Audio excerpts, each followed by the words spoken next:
Okay, Friday we did some rules you need to know, and we'll go over them again tomorrow, Monday. But the first rule is the highest power is always how many answers are in the problem. May not be able to find them all, and in fact, the higher the power, the more likely you're not going to find them all. But in this case, there would be 16 answers. Some books call them roots. Some books call them zeros. So whatever you want to call them, there'd be 16 answers. Again, with what we know with the world, probably wouldn't be able to find all of them. Now, we also talked quickly about synthetic substitution. And that is, if I give you a function and I want to put a value into the function, you could just put it in. But they also discovered that if you do synthetic division, so 1 term missing, -7, 10, and put in 2, the number we want to put into the function, the remainder will be the same thing you would have gotten.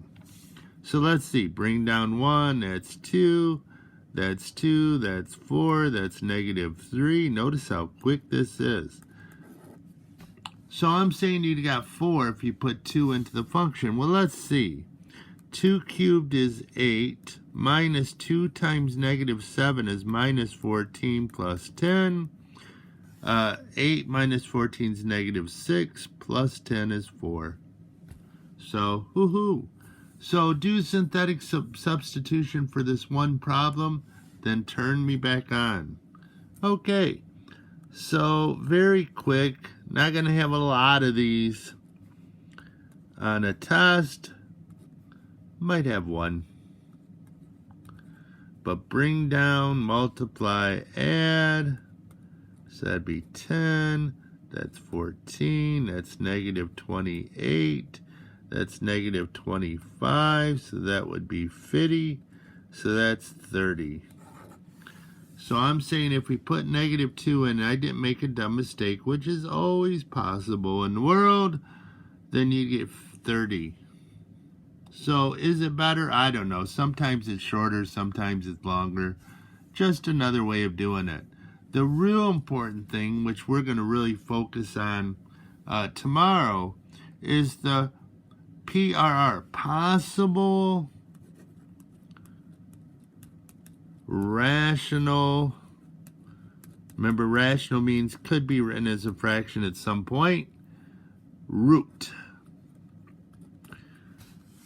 So it's a way to narrow down the choices of what could be answers.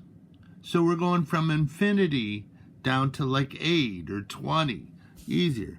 Now, what they discovered was that if your equation is ax to the m plus b x to the m minus 1 down to z, the possible rational roots will always be the factors of z, the constant,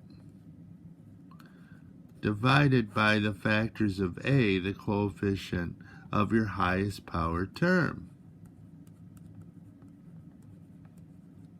So, for this problem, we'd have the factors of 10. Let's see, it'd be 1, plus or minus 1, plus or minus 2, plus or minus 5, plus or minus 10, divided by plus or minus 1, which doesn't change the problem. So I've gone from an infinite number of choices down to 8.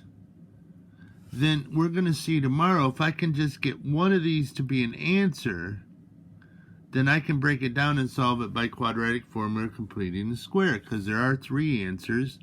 If I break it down by 1, we'd have a square, a quadratic. So let's see here. So it'd be plus or minus 1 divided by the factors of 7, which is plus or minus 1, plus or minus 7. So it'd be plus or minus 1